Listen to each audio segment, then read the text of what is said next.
Let's have a look at this question there. All right. So we read the graph below shows the change in the mass of calcium carbonate. Right. So this is calcium carbonate. The initial mass, this one is the initial mass, which I can use to get number of moles. And then this is the mass that is left over. Okay, the remaining mass, this is the leftover mass. So calcium, it started by being 7. Initially it was 7 grams. Then it decreases and decreases to, and became what? It decreased and became 4.5. So the mass, the initial mass decreased to 4.5.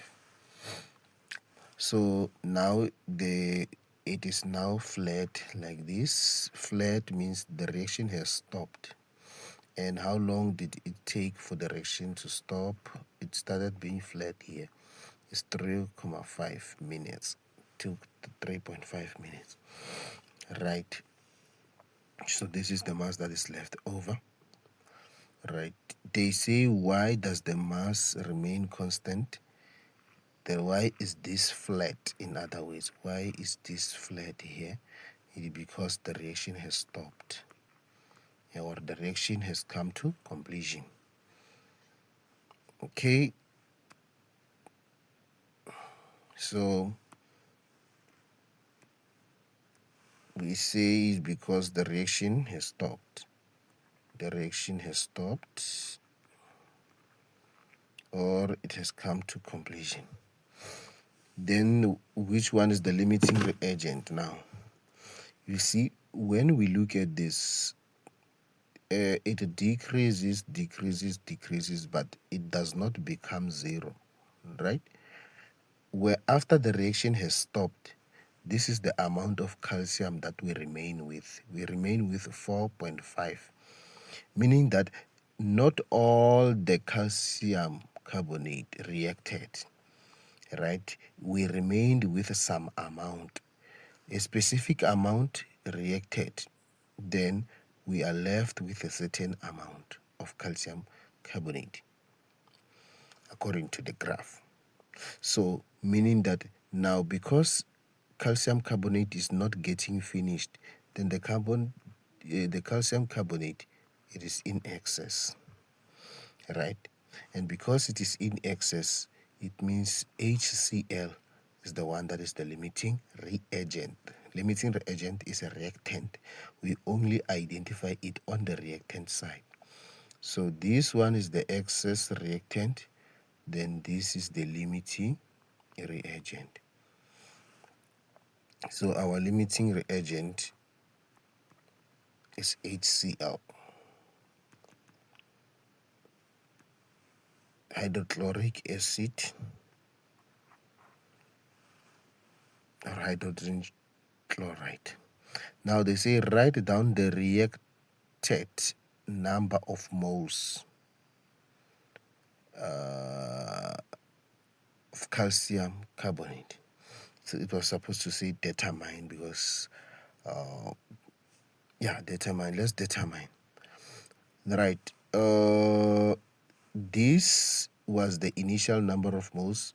This was the number of moles that were left over. So then, to get the number of moles that reacted, sorry, not number of moles, mass that reacted. First of all, to determine the number of moles that the reacted number of moles, I will do this. I will first find the reacted mass. I will find the reacted mass. And how do I find that reacted mass? I will take the initial mass and subtract it with the mass that is left over. and subtract it with the mass that is left over, or the mass that is in excess. The mass that is in excess, E.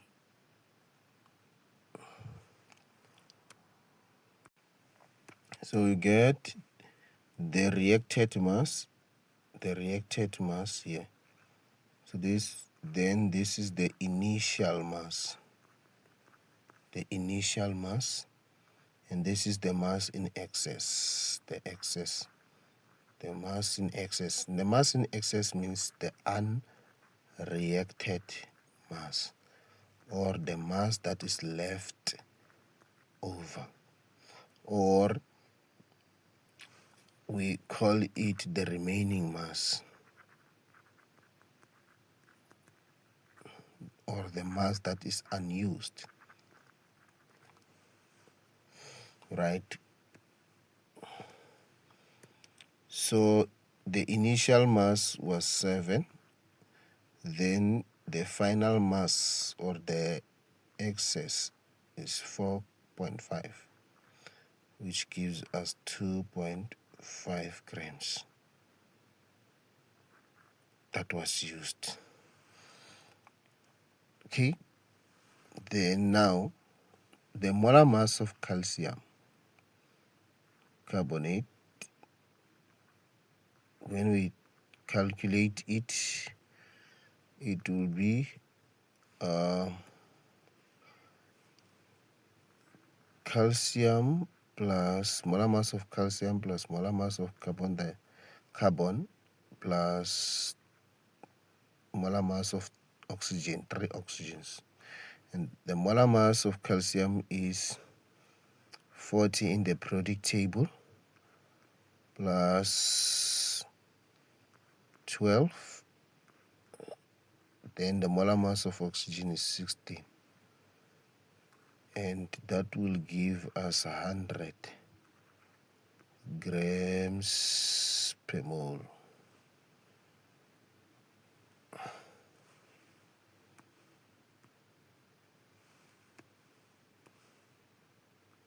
Grams per mole. Right. So now it means now I can say N is equals to mass. N is given by mass over molar mass.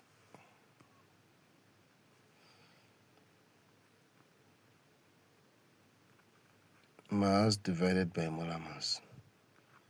And the reacted mass is 4.5 divided by 100.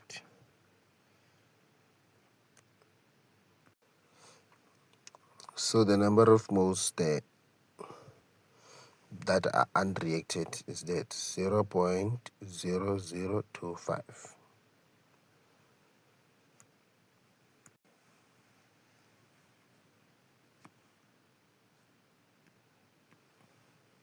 Right, now the question says determine the volume of carbon dioxide at STP. The volume at STP.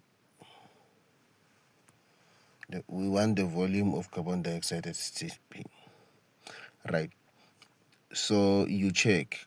I just calculated the number of moles for calcium carbonate, which is 0.0025 moles of calcium carbonate. Okay. Now, to calculate the volume at STP, I must first get the number of moles there. Because for STP, N is equals to number of moles is equals to volume over molar volume. Then I'm going to use this number of moles of calcium carbonate to get the number of moles of carbon dioxide using ratio. Right. Then now I use this formula for STP. to get the volume. Substitute the number of moles that I got through ratio, right? Then this one is a molar volume. It is a molar volume. It is a constant. It's 2,2.4. If it is given to us, right? Sorry if they did not state what it is in the question. Then you take the one that is in the table, right? So the ratio between the two, between calcium carbonate and carbon dioxide is 1:1. That is the ratio. So meaning the number of moles will be the same. So I say calcium carbonate is to carbon dioxide. The ratio is 1:1. So N is equals to 0.0025 mole of carbon dioxide.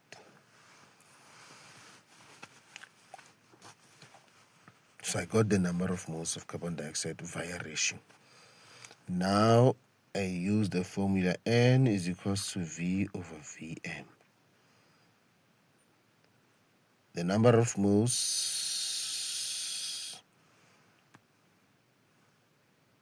so Vm then. The number of moles is 0.0025 is equals to V over 2.4. Cross multiply there. 0.0025 times 2.4. There you'll get a volume that is equals to 0.056 cubic decimeters. So in short, in summary, I use the number of moles of calcium carbonate to get the number of moles of carbon dioxide via ratio, right? Then now use those number of moles in the formula. N is equals to V over Vm because we are at STP because of STP, right?